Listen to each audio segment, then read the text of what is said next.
नवी मुंबई महानगरपालिकेच्या वतीने शहरामध्ये प्रदूषण रहित इंधनाच्या वापराला प्रोत्साहन देण्यात येत असून त्यानुसार NMMTच्या घनसोली डेपोमध्ये महानगर गॅस कंपनीचे CNG स्टेशन स्थापन करण्यात आले।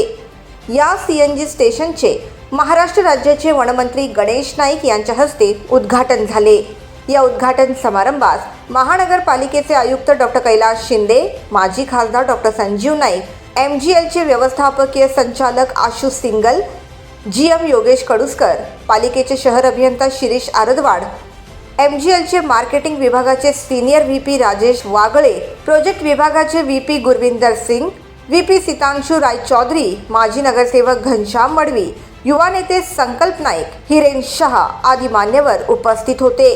घनसोली आणि परिसरामध्ये CNGची मोठी मागणी होती। CNGसाठी लांबच लांब रांगा लागत होत्या, त्यामुळे वाहन चालकांचा वेळ वाया जात होता। या नवीन CNG स्टेशनमुळे वाहन चालकांना दिलासा मिळणार आहे। यावेळी आमदार गणेश नाईक यांनी पत्रकारांशी बोलताना सांगितले की घनसोली नोडमधील NMMT डेपोमध्ये CNG गॅस स्टेशन सुरू झाले आहे। CNG व्यवस्थापनाने नवी मुंबईतील नागरिकांना गॅस उपलब्ध करून सिलेंडर ने-आण करण्याची बाब संपुष्टात आणली। यामुळे यापुढे नवी मुंबईकरांच्या सेवेसाठी प्रत्येक डेपोमध्ये CNG स्टेशन असेल। घनसोली नोडमध्ये असलेल्या आपल्या NMMTच्या डेपोमध्येच CNGचं गॅस पेट्रोल पंप म्हणजे गॅस पंप सुरू झालेला आहे।